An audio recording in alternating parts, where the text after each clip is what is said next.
तृतीय अध्याय से सप्तम पाद से प्रथमाधिकरण आरचेति। तृतीय अध्याय के 7वें पाद का पहला अधिकरण आरंभ होता है। वेदी बर्हिरधिकरणम, वेदी बर्हिरधिकरणम मुख्यांगतैव वेद्यादे प्रयाजाद्यंगताप्यवाव तद्वाक्यम प्रक्रियायुक्तम मुख्यांगत्वस्य बोधकम मुख्यांगस्यापि वेद्यादे प्रयाजादिशुचांगता मुख्यार्थत्वात् प्रयाजादे स्वापूर्वव्यवधानतः। मुख्यांगता एवं वेदी बर्री आदि चीज़ें उपयोग जो होते हैं वह प्रधान याग का ही अंग मानी जाए या अंगभूत यागों का भी वो अंग माना जाए। जैसे प्रयाज याग है, अनुयाज याग है, ये सब क्या है? पंच प्रयाज, 3 अनुयाज, ये दशममास के ही अंग है। वो जो बर्री वेदी आदि हैं केवल प्रधान दर्श और अमा का ही, पूर्णिमा का याग का ही अंग माना जाएंगे या इनके भी होंगे, पूछ रहा है। मुख्य के ही अंग माना जाए या प्रयाजाद्यंगता विवाह प्रयाज आदियों के भी अंग मानी जाए। पूर्व पक्ष कहता है तद्वाक्यम प्रक्रिया युक्तम, वे जो वाक्य है इनको वेदी आदि को विधान करने वाले वाक्य, वे वाक्य प्रगण प्रमाण से युक्त है। प्रगण प्रमाण के आधार पर जो है मुख्यांगत्व से बोधकम, मुख्य के ही अंग मानना चाहिए। तो सिद्धांत कहते हैं नहीं, मुख्यांगस्यापि वेद्यादि, मुख्य का अंगभूता वेदी आदि प्रयाजादिशोपि च अंगता, प्रयाज आदि में भी उसकी अंगता रहेगी। कैसे? क्योंकि जो है मुख्य जो याग है वह अंग याग के बिना अधूरा है। ये अंग याग में कोई वेदी बर्री आदि नहीं है तो मुख्य याग संपन्न ही कैसे होगा? क्योंकि स्व अपूर्व व्यवधानतः, जो प्रयाज आदि है अपने अपूर्वों की व्यवधान के माध्यम से मुख्यार्थ की सिद्धि करते हैं। इसलिए इनका पूर्व सिद्ध नहीं हुआ, मुख्य अंग क्या पूर्व से कोई फल मिलने वाला नहीं है। इसीलिए मुख्य और अंगभूत यागों का दोनों का अंग हो जाएगा वेदी बर्री आदि। दशपूर्णमासे श्रूयते वेद्याम हविष्या साधयति बर्हिषि हविष्या साधयति इति। वेदी के ऊपर हविष का आसाधन किया जाता है। कुछ हविष ऐसे होते हैं केवल वेदी पर सीधे नहीं रख सकते आप, पहले बर्री बिछाएंगे, बर्री के ऊपर हविष का आसाधन करेंगे। वो जो वेदी है, बर्री है, जिस पर हविष को रखा जा रहा है, वे किसके धर्म है? वे किसके अंग होंगे? मुख्य का या मुख्य और अंग यागों का दोनों का ही बनेगा। तथा तद्धर्मा श्रूयन्ते, उनके धर्म के बारे में सुना है। वेदिं घनति बर्हिर्लुनाति इत्यादि। वेदिं करोति, वेदिं कृत्वा, वेदं कृत्वा वेदिं करोति, ये सब विधियां हैं तो इनके धर्म का वर्णन करने वाले। और बर्हिर्लुनाति, ये बर्री के धर्म है। ये बर्री क्या है? घास विशेष है, उसको काट के लाना पड़ता है। मुख्यानि हविषि आग्नेय पुरुषादीनी, और मुख्य हविष क्या है? आग्नेय पुरुषादि। और अमुख्य हविष कौन है? प्रयाजाद्यर्थानि, प्रयाज आदि के लिए जो घी आदि इस्तेमाल होगा वो अमुख्य हविष माने जाएंगे। जब वेदी पर हविष आसाधन करना है, मुख्य याग जो पूर्णाशादी है उन्हीं को रखना है, या उस मुख्य याग का अंगभूता जो याग है प्रयाज आदि, उनका जो द्रव्य हविष है घी आदि, उनको भी उसी वेदी पर, उसी बर्री पर रखा जा सकता है कि नहीं जा सकता है, ये पूछ रहा है। तत्र स्वस्व धर्म सहितानि वेद्यादीनि प्रकरण बलादि मुख्य हविष्याम एव अंगानी थी। और पक्षता है अपने अपने धर्म के सहित तो वेदी आदि जो है प्रकरण प्रमाण की सहायता से वाक्य और प्रकरण दोनों मिलकर के मुख्य हविष का ही अंग हो जाएंगे। वेद्याम हविष्य आसयति वाक्यात सर्व हविर अंगत इति चेत, यदि कोई कहे वेदी में हविष का आसन करना चाहिए, यह वाक्य प्रमाण है। जैसे सर्वांग का विरह सकल अंगों के लिए जुड़ना चाहिए, वो केवल मुख्य के लिए क्यों? सर्व हविर का अंग होना चाहिए, केवल मुख्य हवि का नहीं। इति चेत पूर्व पक्षत न, ऐसा मत कहो। प्रकरणेन वाक्य संकोचनीयत्वात्, प्रकरण प्रमाण के बाद बल पे वाक्यार्थ को हम संकोच कर देंगे। यदि भी वहाँ कोई विशेष नाम तो नहीं लिया, वेद्याम हविंशी माने प्रधान याग का ही हवि, अंग यागों का हविष्य नहीं, यह तो आप कैसे निकालेंगे? इस वाक्यार्थ का संकोच करना पड़ेगा। पूर्व पक्ष कहता है प्रकरण प्रमाण के अंदर वाक्यार्थ को भी हम संकोच कर देंगे। यदि वाक्यम प्रकरण निरपेक्षेण स्वतंत्र स्यात्, तो यदि कहेंगे भाई वाक्य प्रमाण तो प्रकरण प्रमाण से प्रबल है, प्रकरणाधीन वाक्य को संकोच कैसे कर रहे हो, बल्कि वाक्याधीन प्रकरण को त्याग देना चाहिए। कहते यदि वाक्यम प्रकरण निरपेक्ष नहीं हुआ स्वतंत्र स्यात्, तब पूर्व पक्ष का जवाब है इन समस्या हो जाएगी। तद आसाधना मात्र पर्यवसानेन याग भावे वही अर्थ्यं स्यात्, याग का अभाव हो जाए तो फिर व्यर्थी हो जाएगा कि वो आसाधन मात्र में पर्यवसान होने से वाक्य अर्थ याग के अभाव होने पर व्यर्थ हो जाएगा। इसलिए अंग यागों में भी उसका अन्वय अवश्य करनी चाहिए। सौमिक हविषाम अपि एतद् वेद्यासनम प्रसज्जेत, तब पूर्व पक्ष का जवाब है इन समस्या हो जाएगी, फिर सोम याग के भी हविषों को उसी पर आसन करना पड़ेगा कि 10 पूर्णमास याग सर्व नित्य याग आप कर रहे हो, मान लो काम ये नहीं कर रहे हैं, नित्य कर्म न कर रहा है, फिर उसके बाद सोम याग करेंगे और सोम के भी जो याग का हविष है सोम रस, उसको भी उसी पे विधि पे रखोगे। सकल याग आपने कह दिया तो भी आ जाएंगे। पहले नित्य कर्म के अग्निहोत्र कर रहा है, अग्निहोत्र का तो भी वहीं रखो, नित्य 10 पूर्णिमा से उसका भी द्रव्य वहीं हविष को वहीं रखो, उसे काम सोम याग करोगे उसके भी हविष वहीं रखनी पड़ेगी, सर्व हविष के अंदर सारे आ जाएंगे ना। तस्मात् मुख्य हविर अंगम वेद्यादिकमिति प्राप्ते ब्रह्म, इसलिए वाक्यार्थ का संकोच करना ही उचित है और मुख्य हविष के ही अंग वेद्यादि हो जाएंगे। इति प्राप्ते ब्रह्म। अस्तु वैयर्त्या अति प्रसंग परिहारे, ठीक है आपने जो कहा, यागा भाव में से व्यर्थ हो जाएंगे। और अति प्रसक्ति सोम के हविष की भी रखने की बात आपने कही, अति प्रसंग ये भी हो गए। वैयर्त्य अति प्रसंग परिहारेण प्रकृति अपूर्व साधन भूत हविष्यो वेद्यादिरंगत्वम, हम उसका परिहार करेंगे, दोषों को दूर करूँगा, बल्कि प्रकृति अपूर्व का साधन भूत ही हविष वेद्यादि अंग हो जाएंगे, हविष के प्रति वेद्यादि अंग होंगे। आपका कहना ठीक है, प्रकरणानुसार मानना ठीक है। लेकिन हम आपसे पूछेंगे ये जो प्रधान याग है 10 पूर्णमास का, आग्नेय अष्टाक पालम इंद्रम दिदेन्द्र पैत्य तीन 6 थे, 3 और 3 6 उत्पत्ति विधियों का याग, वे प्रधान याग बिना प्रयाजादि अंग यागों का संपन्न होंगे? जिन प्रधान यागों का जिन अंगों के बिना स्वरूप ही सिद्ध नहीं हो सकता, उन अंगों का हविष भी उसके साथ रखेंगे कि नहीं रखेंगे? जैसे प्रकृति अपूर्व साधन भूत हविष हो वेद्यारंगत्वम अस्तु, लेकिन प्रयाजादि हविष्यपि स्वकीय अवांतरा पूर्व द्वारा, प्रयाजाति का जो हविष है वे भी अपने अपने अवांतर पूर्व के द्वारा मुख्य पूर्व साधना नहीं है, वह मुख्य पूर्व में भी साधन है। इति तद अंगत्वमपि वेद्यादिरुक्तम, इसलिए उनके हविष इन हविषों का भी अंग वेद्यादि होंगे, यह मानना कहना उचित है। एवं च सति वाक्यस्य अत्यंत संकोचो न भविष्यति, ऐसे मानने पर वाक्य का आत्यंतिक संकोच करने की जरूरत नहीं है। संकोच थोड़ा कर रहा हूँ लेकिन आत्यंतिक संकोच नहीं करूँगा। संकोच इतने मात्र करूँगा ताकि सोम हविष न रखो, सोम हविष तो रखेंगे और याग अभाव होने पर व्यर्थ भी ना हो जाए। ये दोनों दोष दूर करने के लिए संकोच मानूंगा, लेकिन संकोच इतने माने नहीं कि अंग यागों का भी संबंधी खत्म कर दो।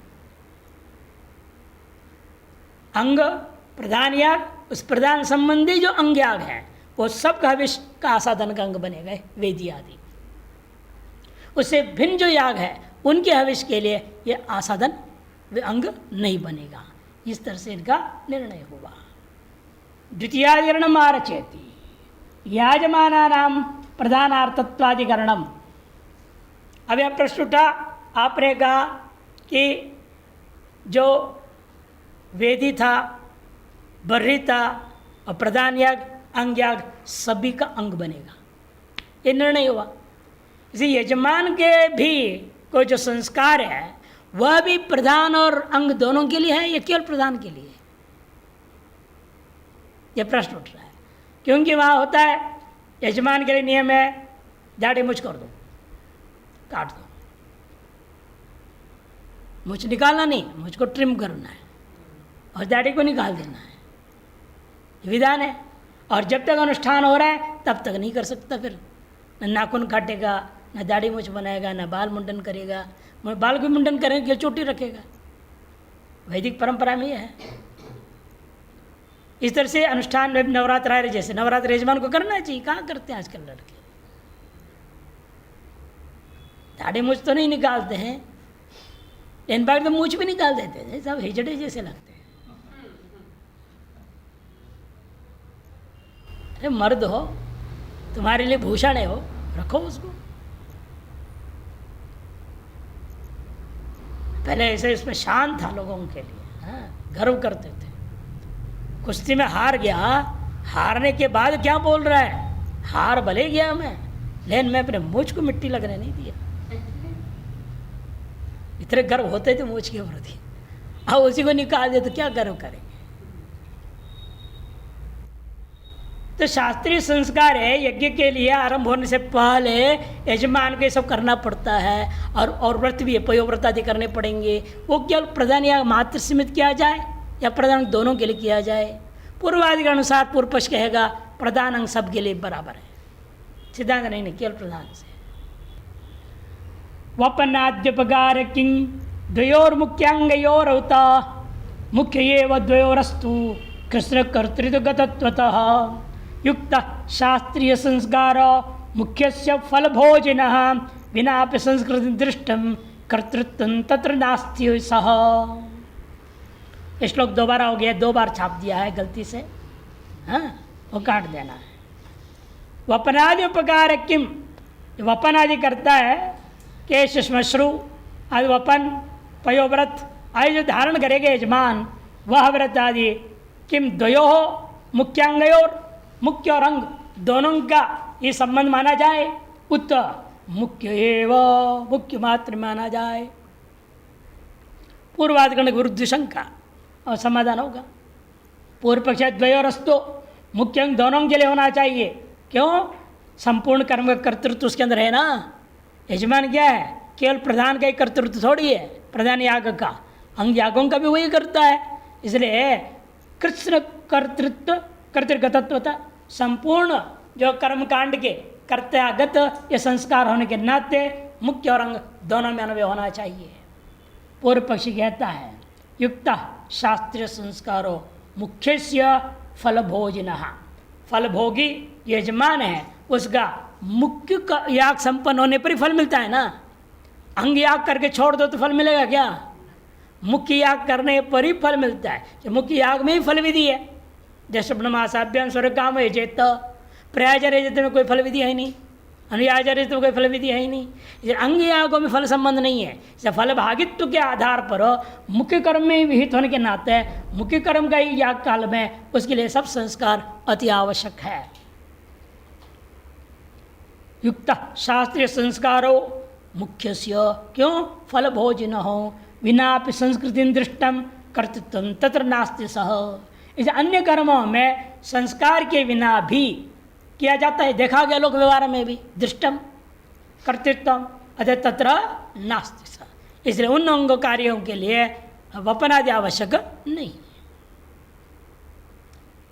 ज्योतिषों में केश श्मश्रु वपन पयोव्रतादियो यजमान संस्कार आमनातः, केश का वपन, श्मश्रु का वपन, पयोव्रत आदि जो है यजमान संबंधी कुछ संस्कार विधान किए गए हैं। ग्रही सोमो होमो ज्योतिषों में मुख्य, और ज्योतिषों में याग में मुख्य कौन है? ग्रह पात्रों से जो सोम याग किया जाता है। यानी आपने देखा है चित्र में दिखाया था ना, ज्योतिषों याग में 3 पशु याग भी आते हैं, और प्रधान नहीं, अंगभूत याग है। प्रधान याग तो सोमयाग ही है। इसलिए प्रश्न पूछना पूर्व पक्ष गया है, सोमयाग पूर्व काल में ये संस्कार होनी चाहिए, और पशु याग तो तीसरे चौथे पांचवें छठे दिन होनी है ना, वो चौथा पांचवा छठा दिन होना है। उन दिनों में उसको नियम नहीं रहेगा संस्कारों का, पयव्रत करे न करे, दाढ़ी मुंडन करे न करे, ऐसे पूर्व पक्ष का कहना है कि ये जो ग्रह जो से होने वाला सोम होम है वही ज्योतिष में मुख्य है। अग्निशोम्य पशुवादिकम अंगम, अग्निशोम पशुवादी जो याग है वो अंग याग माने गए हैं। तत्र द्वयोर मुख्यांगयोर एते वपनादय उपकुर्वन्ति। और पक्ष का कहना है इन दोनों मुख्य सोमयाग और अंगभूता पशुयाग, सोमयाग और पशुयाग इन दोनों के लिए ये वपनादि उपकार करेंगे। कुतः क्यों? कर्तृधर्मत्वात्, कर्ता का धर्म होने से। यजमानो ही कर्तृत्वया वपनादि में संस्क्रियते, कि यजमानी वास्तव में कर्तृत्व के माध्यम से वपनादि के द्वारा संस्कारित हो रहा है। कर्तृत्वंच यथा मुख्यम प्रति तस्य विदिते तथा अंगम प्रति अपि अस्ति। इसे कर्तृत्व जिस प्रकार से मुख्य याग के प्रति उसके अंदर है, उसे अंगों के यागों के प्रति भी उसमें कर्तृत्व होता है। तस्मात् उभयोर उपकार इति चेत मैवम, दोनों के प्रति उसका उपकार होगा इति चेत मैवम। तो भी यजमानस्य आकारो, यजमान का दो स्वरूप है, एक है क्रिया कर्तृत्व और दूसरा फल भोक्तृत्व।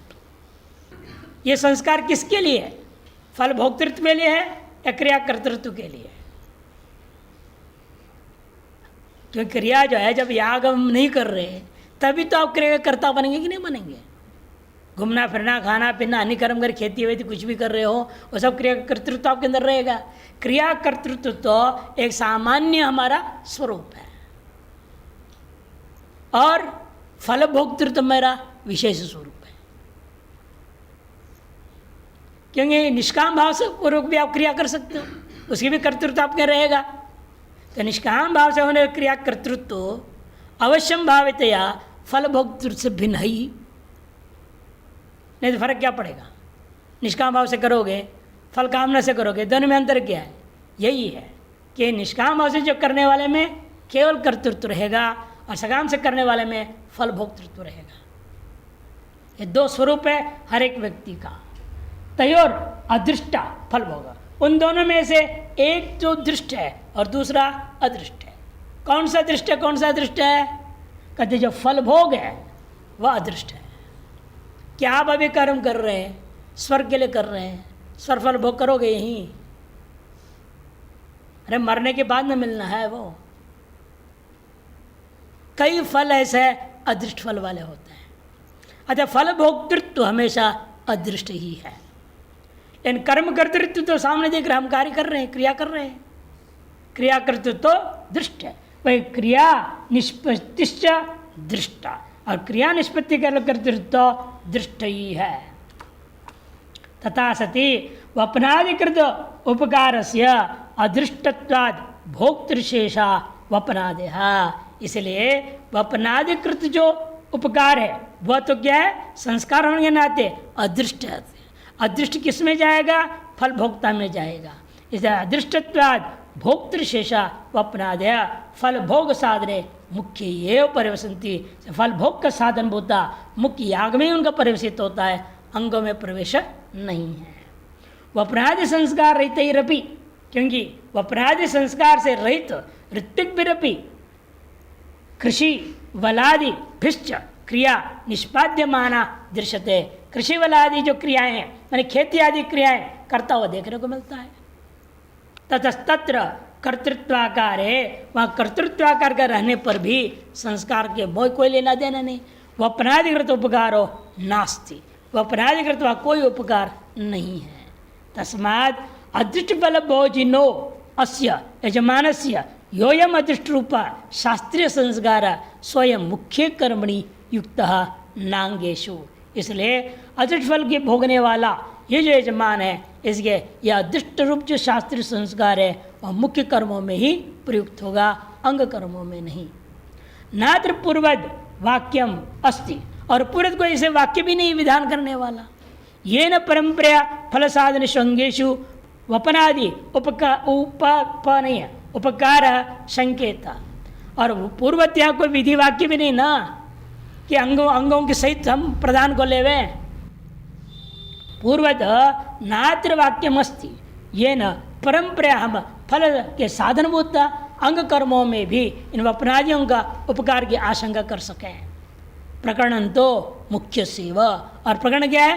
मुख्य याग का है, न तो अंगाना तस्मात् न तेष उपकार, इसलिए उनमें इनको उपकार मानने की आवश्यकता नहीं है। तृतीयाधिकरण मार्चेति वेदिर अंग प्रदानार्थत्वाधिकरणम, वेदिर अंग प्रदान दोनों के लिए, अंग के लिए भी प्रदान के लिए। ये वेदी बनेगा केवल प्रधान याग उसमें करूंगा, अंग याग कहाँ करूंगा? फिर बाहर जाऊंगा कहीं और। पूर्वाधिकरण में क्या किया आपने? प्रधान मात्र सीमित किया ना। पहले वाले में प्रधान अंग उभय के लिए कहा, और दूसरे में कहा नहीं प्रधान मात्र में होगा, वो अपना संस्कार का लाभ जो है फल भोगित्व के कारण से अंगों में आवश्यकता नहीं है, अंग में स्वतः सिद्ध हो जाता है। लेकिन उसी पर अगला अधिकरण में पूछेगा फिर यहाँ भी प्रधान मात्र सीमित कर दो, वेदी के जो निर्माण आदि होगा केवल प्रधान याग के लिए, फिर अंग याग बाहर करना पड़ेगा। तो सीधा नहीं, पूर्व के विपरीत या प्रधान और अंग उभय के लिए वेदी होता है। वैसे वेदिर अंग प्रदानार्थत्वाधिकरणम मुख्यार्था सौमिकी वेदिर उभयार्थेत्य मुख्यगा चिकीर्षितत्वाद मुख्यस्य वेद्यां तत्कृति संभवात् मुख्य पौष्कल्य हेतुत्वात् तदंतरम चिकीर्षितम मुख्यवत्तेन तद्वेदिर अंगेष्वपि उपकारिणी। कहते सौम्य की जो वेदी, सोम याग के लिए जो वेदी बनाया जाता है, उस वेदी में क्या अन्य यागों को भी कर सकते हैं कि नहीं? मुख्यार्था एवं सौम्य की वेदी उभयार्था वा, ये शंका उठा। पूर्व क्षेत्र है मुख्य का चिकीर्षितत्वात् मुख्य, मुख्य में लिए अन्वय होना चाहिए वेदी का। क्यों? मुख्य का ही करने की इच्छित है वहाँ पर। वेद्याम मुख्य से व चिकीर्षितत्वात् तत्कृति संभवात, वहीं पर उसका प्रयत्न करना संभव है। सिद्धांत नहीं, मुख्य पौष्कल्य हेतुत्वात्, मुख्य की पुष्कलता के कारण से उस सौम्य की वेदी कह दिया गया। ये सब ये नहीं है कि हम दूसरे याग वह करेंगे नहीं, पुष्य याग वह नहीं होगा, पूर्णाश याग वह नहीं होगा, ऐसा नहीं है। तदंतरम चिकीर्षितम मुख्यवत तेना, तदनंतर क्या हो गया? चिकीर्षित क्या है? मुख्य के समान अंगों का भी करना इष्ट है। अतः तद वेदिर अंगेष्वपि उपकारिणी, से वही वेदी अंगों में भी अवश्य उपकार कर देता है। दार्शिकीं वेदी मध्य अंतर्भाव्यम प्राचीन वंशो मंडप अवस्थितः। दार्शिकी वेदी जिसे दर्शयाग पूर्णमास करते हो, उसके वेदी के मध्य में ही अंतर्भाव करता हुआ प्राचीन वंश हिस्से में मुख्य अवस्थित, मुख्य याग करने के लिए अवस्थित है। तथा पूर्वश्याम दिशि, उसके पूर्व दिशा में सदो मंडप होता है, जहाँ पर हविर्दान आदि नाम पर्याप्त भूभाग विशेषा, हविर्भाग आदि का, हविर्धान आदि का संपादन करने के लिए पर्याप्त भूभाग अवस्थित है। तही सदा प्रवृत्ति भी सह सौम्य को वेदिर इत्युच्यते, वो सदो मंडप आदि के सत्य वेद, मुख्य वेदी सब का नाम मिला करके सौम्य की वेदी कहा जाता है। से मुख्य सोम याग से ही वह उपकार करोती, वह यह जो वेदी है मुख्य सोम याग में ही इसे उपकार माननी चाहिए, न तो अमुख्या नाम अग्निशोमियाद्यंगा नाम, अग्निशोमिया जो पशु है सोमयाग के संबंधित उन अंग यागों का उपकार नहीं करेगा। कुतः मुख्य से चिकीर्षितत्वात्, मुख्य कर्म करना ही चिकीर्षित है। न च अंगान्य पे चिकीर्षिता नहीं। यदि आप एक देशी कहोगे अरे अंग भी तो करने के लिए इच्छित है, बिना अंग के प्रदान कैसे कर दूंगा? यदि न च वाच्यम चिकीर्षा स्वरूप से वेदेन विदितत्वात्, चिकीर्षा का स्वरूप कैसे वेदित हो रहा है? वेद से। वेद ने क्या कहा? सौम्य ने जेत, अंगों के लिए कुछ कहा है? प्रधान को ही कहता है। ज्योतिष्टोमी ने स्वर्ग काम जेत, के फल संबंध को लेकर के साक्षात विधि जो है वहाँ पर अंग से कोई लेना देना नहीं रहता। अंग चिकीर्षित विहित नहीं है, चिकीर्ष के लिए आनुषंगिक है वो। भाई आपको भोजन पाना मुख्य है, चिकीर्षित क्या है? मुख्य कौन होगा? भोजन। यानी आनुषंगिक क्या है? अरे पकाना पड़ेगा, नहीं से कैसे खाएंगे हम? चावल दाल सब्जी पकाएंगे नहीं पकाएंगे, रोटी बनाएंगे, सब बनाएंगे। यह आनुषंगिक वो अंग है, उनके लिए अलग से विधि करने की जरूरत नहीं।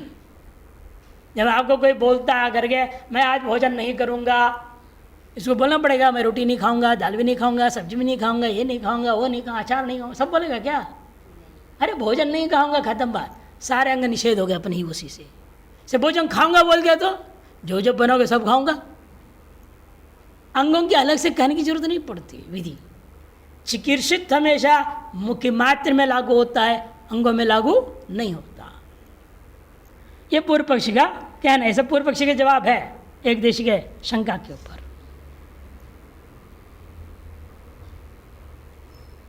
न च अंगान्यपि चिकित्सितानि इति वाच्यम्, क्योंकि चिकित्सा स्वरूप से वेदे नैव अभितत्वात् एवं श्रूयते। श्रुति क्या है? षट्त्रिंशत् प्रक्रमा प्राची चतुर्विंशतिर अग्रेण त्रिंशत् जघनेन यति शक्ष्यामः इति। 36 कदम पूर्व दिशा में, 24 कदम अग्र दिशा में और 30 कदम दक्षिण में, बाकी को बात 4 जोड़ दो, ये वेदी का स्वरूप हो गया आपका।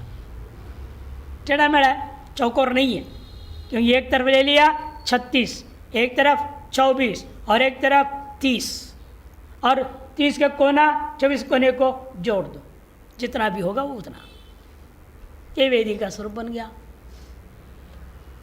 अस्ययम अर्थ स्वयं अर्थ बता रहे, श्रूयमाणेन अनेन दैर्घ्य प्रमाणेन तिर्यक प्रमाण द्वयन च। श्रूयमाण जो है एक दीर्घ प्रमाण वर्णन किया और 2 जो है आपका तिर्यक प्रमाण दे दिया, इधर 24 उधर 30 कहा। लंबा वाला कौन है? 36। वो कहाँ है? वो पूर्व दिशा में, प्राची पूर्व दिशा में 36 रख लो, फिर यहाँ उत्तर और दक्षिण में एक तरफ 24 और दूसरी तरफ 30, और पश्चिम को इसको मिला देंगे, बराबर हो जाएगा।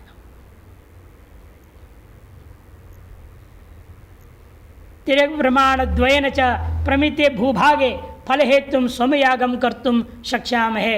इत्येतार्थ नपा हुआ इस भूभाग में फल का कारणीभूत सोमयाग करने में समर्थ हो, सक्षम हो इति निश्चित्य तथैव कुर्यात् इति नेयम चिकीर्षा निश्चयम चिकीर्षा मुख्य विषया। इसे वह जो चिकीर्षा है मुख्य विषय ही है।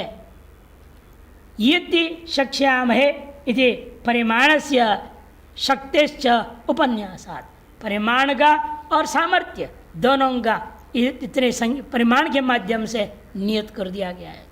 अंगानां तो पशूनाम इष्टिनांच सदो हविर्धानादि मंडप निरपेक्षाणाम। और जो पशुयाग है, अन्य इष्टियाँ जो किए जाते हैं, उपस्थित इष्टि आदि, प्राणी इष्टि, अतिथि आतिथ्य इष्टि, दीक्षणीय इष्टि, उदनी इष्टि इत्यादि इष्टियाँ हैं, वो सब कहाँ होगा? कहते वो सब जो है सदो हविर्धान आदि मंडप निरपेक्षण यथोक्त परिमाण मंत्रेणापि अनुष्ठातुम शक्यता। यथोक्त परिमाण वाले क्षेत्र से भिन्न क्षेत्र में भी, या क्षेत्र में जहाँ तहाँ भी कर लो आप, आपकी मर्जी है। स उपन्यास तत्र निरर्थक, इसे परिमाण का उपन्यास करना अंगों के लिए निरर्थक हो जाता है। सोमस्य तो अनुष्ठानम यथोक्त वेद्या में एवं संभवती। सोम का अनुष्ठान तो यथोक्त परिमाण वाले वेदी में ही करना होगा। अन्यों के लिए वेदी इधर बढ़ा लो, उधर बढ़ा लो, और इधर उधर कर लो अन्यों को, लेकिन सोम और सोमयाग संबंधी सारा क्रियाकलाप इतने में ही करना होगा। इसे ये जो नाप तौल है, ये जो संस्कार बताया गया वेदी का, वो केवल सोमयाग का अंग होगा, अन्य इष्टियाँ पशुयागों का अंग नहीं होगा। ये पूर्व पक्षी आता है। न तो अन्यत्र तस्मात् सा वेदिर मुख्य से उपकरोति इति प्राप्ते ब्रूमः। यदि शक्ष्यामित्यत्र सांग प्रदानुष्ठाने शक्ति रूपता। वहाँ पर जो है नाप वाले उस वाक्य में तो केवल सोमयाग शब्द आया है। इन सोमयाग का तात्पर्य वहाँ पर क्या है? सांग सोमयाग, केवल सोमयाग नहीं हो सकता, कि वो भी मुख्य वाक्य में है ही नहीं। देखो, षट्त्रिंशत् प्रकार प्राची तो चतुर्विंशतिर अग्रेण त्रिंशत् जगरेण यति शक्ष्यामहे, या कि सोमादि नाम आया नहीं इस वाक्य में है क्या? इसमें सोमयाग करो नहीं है। प्रकरण के आधार तुम बोल रहे हो, चतुष्टोम का प्रकरण में आया हुआ है नाप, इसे इस नाप में ही सोमयाग करो, ये आप बोल रहे हैं, वाक्य में तो ही नहीं। प्रकरण प्रमाण तो तुम बोलोगे, हम कहेंगे तब प्रकरण प्रमाण में केवल सोमयाग थोड़ी है, अंग याग भी तो सहित है, सांग सोमयाग प्रकरण है, केवल सोमयाग प्रकरण नहीं हो सकता। इसलिए सिद्धांत का कहना है ये शिक्षा में यहाँ पर सांग प्रदान के अनुष्ठान करने के ही शक्ति कथन किया गया है। तार सही फलम प्रति पुष्कल हेतुत्वाद, क्योंकि अंग सहित सोमयाग ही फल के प्रति पुष्कल साधन बनता है। अतः मुख्यांग और चिकीर्षा यह तुल्यता, मुख्य और अंग दोनों में चिकीर्षा बराबर मानना होगा। वेद इसलिए उभयार्थ, इसलिए वेदी को उभयार्थ मानना चाहिए। न चात्र वपनादि साम्यम शंकनीयम, पूर्वाधिकरण के समान यह शंका मत करो। पूर्वाधिकरण को हमने केवल मुख्य से जोड़ा, अंग के लिए आवश्यकता नहीं कहा था। वैसे यहाँ साम्यता नहीं है। क्यों? दृष्ट उपयोगाभाव से तत्रुक्ता, कि वहाँ पर मैं क्या देखा, प्रधान याग में दृष्ट प्रयोग दे उपयोग दिख रहा है और दृष्टफल है। वहाँ वपन का क्या है? दृष्टफल है, अदृष्ट नहीं है। अदृष्ट संबंध कहाँ बनेगा? फल भोक्तृत्व के साथ बनेगा। दृष्ट क्या है? तो मुंडन किया, साफ सुथरा हो गया, सुंदर दिखने लगा, और क्या चाहिए? दृष्टफल है। यजमान सुंदर लगता है ना। आजकल तो दाढ़ी मूछ के साथ ही सुंदर मान बैठे हैं लोग। जितने जब हीरो फिरो सब दाढ़ी मूछ वाले हो गए हैं, सब क्रिकेटर भी सब हो गए, सब लौंडे से लड़ने सब दाढ़ी वाले हो गए। अच्छा कहीं हिजड़ापन तो थोड़ा दूर हो गया है इससे, सब हिजड़े जैसे लिखते थे। अब दाढ़ी मूछ वाले हो तो थोड़ा तो ठीक लग रहा है। इन कर्मकांड करेंगे तो दाढ़ी निकालना पड़ेगा, ये भी मुंडन करना पड़ेगा, वो सब नहीं करेंगे ये। भाई आप ब्रह्मचारी हैं, आप रख सकते हैं। मैं सन्यास की तो नियम नहीं है। सन्यास का नियम यह होता है पंचकेश पूरा रखो या पंचकेश पूरा निकाल दो। या हमें पूरा निकालना पड़ेगा या तो पूरा रखना पड़ेगा। सन्यास की विधि है वो। जो सन्यासी नहीं है उनके लिए तो रखना पड़ेगा। नैष्ठिक ब्रह्मचर्य तो भी रखो, नैष्ठिक ब्रह्मचारी भी निकाल देते हैं। सन्यासी तो निकालना उसको तो अधिकार है। या तो 5 केस रखो, जैसे हमें पूरे 5 केस रखे हुए, इसीलिए निकाल नहीं सकते। केवल दाढ़ी निकाल दो ऐसा नहीं हो सकता, केवल मुंडन कर दो नहीं हो सकता। निकाल तो पूरे निकाले, पंचकेश नियम है उसका। क्योंकि वहाँ पर भी कहा ना, यदि याग नहीं है तो वपन भी नहीं, याग है तो वपन करूँगा। इसे दृष्ट प्रयोजन में ये होता है, दृष्ट प्रयोगाभाव से तृप्तत्वात्। इसलिए निर्णय क्या हुआ? यह तो हवीर आसादनादिर दृष्ट उपयोग। और यहाँ पर क्या है? हवीर आसाद दृष्ट प्रयोजन ही केवल है, वहाँ अदृष्ट भी था। फल भोगित्व न अदृष्ट, हवीर आसादनादिर दृष्ट उपयोग सच मुख्य अंग समा इति उभयार्थत्व। मुख्य और अंग दोनों के लिए हवीर आसादन बराबर है, अतः यहाँ उभयार्थता ही माना जाएगा। चतुर्थाधिकरण आरचति हवीर अभिमर्शनम अंग प्रदानार्थत्वाधिकरणम। हवीर अभिमर्शनम अंग प्रदानार्थत्वाधिकरणम। हविष को स्पर्श करना होता है, अभिमर्शन स्पर्श करना। वह अंग और प्रदान दोनों के लिए है, या केवल प्रदान के लिए या केवल अंग के लिए विचार करना है। चतुर्होत्रा पौर्णमासी निषेधाज्यादिमर्शने मंत्रो मुख्य उतांगेपि मुख्य तद्वाच शब्दतः शब्दस्य कर्मवाचित्वात् तत्र मर्षण वर्जनात् विभक्ति व्यत्यये मंत्र मुख्यांग हविषाद्वयोः। चतुर्होत्रा पौर्णमासी इत्यादि वाक्य है। पंचहोत्रा अमावास्या में, पंचहोत्रा पौर्णमासी में 4 इच्छाएं हैं। यज्ञांगभूता, और भी एक कहानी है कि उसका नाम चतुर्होत्र पड़ा, कि उसका नाम जो है पंचहोत्र, वो भी सब बताएं संक्षेप में यहाँ पे। उस मंत्र को कहाँ प्रयोग करना है? मुख्य एव अंगे पिवा, मुख्य में किया जाए या अंग में भी किया जाए। पूर्व पक्षी कहता है आज्यादि मर्षणे चतुर्होत्रा होत्र मंत्रों के द्वारा पौर्णमासी अमावस्या में आज्यादि के मर्षण में यह शंका उठा मुख्य एव वा उत अंगेपि। पूर्व पक्षी मुख्य तदवाच्य शब्द था, तदवाचक शब्द सजदा है ना, पौर्णमास शब्द आ गया, अमावस्या शब्द आ गया है, तो मुख्य यागों का नाम है, वहाँ प्रयाजाति नाम नहीं लिया गया, इसे अंग यागों में लागू नहीं करना चाहिए। ये पूर्व पक्ष का कहना है। शब्द से कर्मवाची। तब सिद्धांत कहते हैं वास्तव में वहाँ शब्द जो है कर्मवाची है, कालवाची है। वो उस काल में सगल अंग आ जाएंगे, इसलिए अंग सहित आ जाएगा प्रधान। तत्र मर्षण वर्जनात् विभक्ति व्यक्ति मंत्र मुख्यांग, और वहाँ पर स्पर्श का वर्जन है। फिर कहाँ होगा, जैसे विभक्ति का व्यत्यय करो, विभक्ति को बदलो, और मुख्य और अंग भविष्य दोनों के साथ संबंध करके इनका प्रयोग करना चाहिए। दशवर्णमासीयो श्रूयते चतुर्होत्रा पौर्णमासीम अभिमृषेत पंचहोत्रा अमावास्यायामिति। पृथ्वी होता इत्यादि को मंत्र चतुर्होत्रा, पृथ्वी होता इत्यादि कहने वाला एक मंत्र है, उसका नाम चतुर्होत्रा रख दिया गया। तस्मिन् मंत्रे यज्ञानाम चतुर्णाम श्रुतत्वात्, यज्ञ का अंगभूता चार मंत्र वहाँ श्रुत होने से उसका नाम चतुर्होत्रा।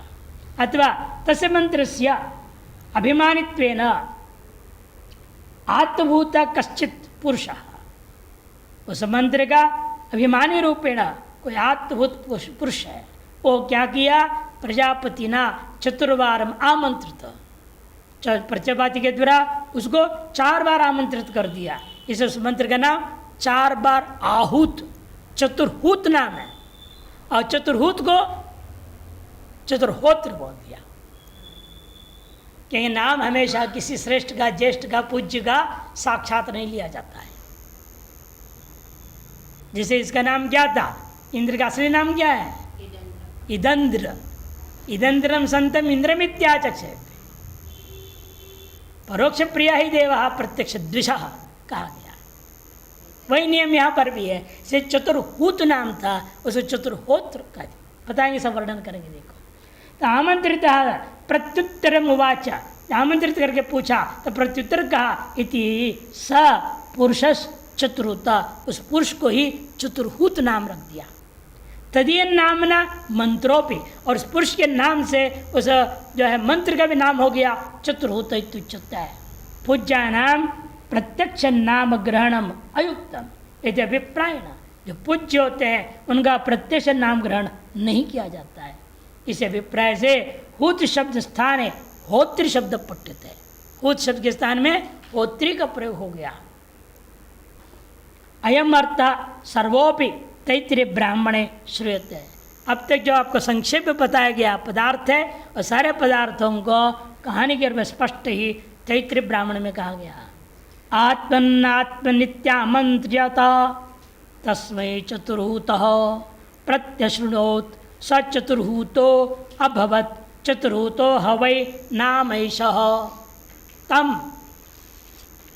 वा एतम चतुर्हूतम संतम चतुर्होत्यत्याचक्षते परोक्षेण परोक्ष प्रिया एव हि देवाः इति। आत्मन आत्मन ऐसे 4 बार आमंत्रित करता हुआ प्रजापति ने किसी यजमान विशेष को आहूत किया, और उसने भी जो 4 बार जब जो भी बोला पूछा उसका जवाब भी उसी प्रकार से दे दिया। तस्मै चतुर्हूत प्रत्यशृणोत्, उस प्रजापति के जो प्रश्नों का जवाब चतुर्हूत नामक यजमान ने जवाब दिया। अतएव स उस यजमान जो 4 बार आमंत्रित हुआ था उसका नाम क्या है, चतुर्हूत रख दिया गया। अभवत चतुर्हूत वही नाम है ऐसा, इसलिए उसी समय उसका नाम पड़ गया चतुर्हूत। ऐसे चतुर्हूत नाम वाला होते हुए भी तम में तुम चतुर्हूतम संतम चतुर्होता, होत्री आदेश करके चतुर्होता कह दिया।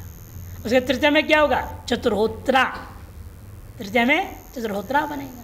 पंचहोत्रा ये रूप बना। होत्रा चक्षते परोक्षण, परोक्ष उसका नाम लिया गया कि वो परोक्ष प्रिया ये वही देवाई थी। अग्नि अग्निर होता इत्यादि को मंत्र, वहाँ पर मंत्र क्या है, अग्नि होता इत्यादि में मंत्र है, उसका नाम क्या होगा, पंचहोता। पंचहोता उसका नाम पड़ेगा। तो है ना, चतुर्होता और पंचहोता। चतुर्होत्रा के द्वारा दशपूर्णमास याग, पंचहोत्रा के द्वारा अमावास्या याग। अत्र तत्रापि उक्त प्रकार द्रष्टव्य, या उक्त प्रकार संशयादि को समझना चाहिए। अत्र योयम आचार्य हविषः उपस्पर्शनार्थो मंत्र, वह यह जो मंत्र किस लिए है, आज्यादि हविष का उपस्पर्शन करने के लिए है। मर्षणम मैंने उपस्पर्शनम। असौ मुख्य एव हविषी निविशते, यह मंत्र का प्रयोग मुख्य हविष का संस्पर्श काल में ही बोलना चाहिए। अंगभूता कर्मों के जो हविष है उसके स्पर्श में नहीं बोलना चाहिए मंत्र को, ये पूर्व पक्ष कहता है। पौर्णमास्यम अमावास्या शब्दयोर मुख्य हविर विषयत्वाद इति प्राप्ति ब्रूमः के पौर्णमासी और अमावास्या ये जो शब्द है मुख्य हविष की नाम है, तद विषयक है वो।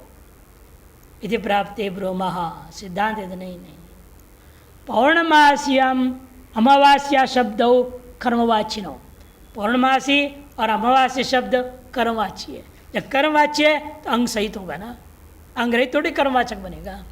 न तो हविर्वाचिनो केवल हविष का वाचक नहीं है, केवल हविष का वाचक नहीं है। न च कर्मणोर उपस्पर्शनम संभवती, और कर्म का उपस्पर्श हो नहीं सकता। कर्म तो क्या है, मूर्त है क्या? कर्म ने क्रिया, क्रियाएं करते हैं हम लोग, उसे नाम कर्म करना हुआ। मूर्त नहीं है, अमूर्त है, वहाँ स्पर्श हो नहीं सकता। इसे क्या करना पड़ेगा फिर उसको? तथा काल विवक्षायाम विभक्ति व्यक्तेन सप्तम्यर्थ व्याख्यायेत, इसे कालार्थ व्याख्या करनी पड़ेगी। उसके जो विभक्ति व्यक्ति करो, पौर्णमास्याम करो सप्तमी, अमावास्यायाम करो सप्तमी। उस काल में किए जन जितने भी कर्म हैं, मुख्य है यंग कर्म है, उसकी जितने भी हविष है, सगल हविष के संस्पर्श काल में ये मंत्रों को बोलना है, चतुर्होत्र मंत्र और पंचोत्र मंत्रों को। तदा काल संबंध से मुख्यांग उभयो हो तुल्यत्वात्, पौर्णमास काल और अमावस्या काल रूपा जो वस्तु है उसका संबंध मुख्य और अंग सबके साथ बराबर है। उभय विध हविर उपस्पर्शने मंत्रो विनिज्यते, दोनों प्रकार के हविष का उपस्पर्शन में मंत्र का विनियोग किया जाएगा।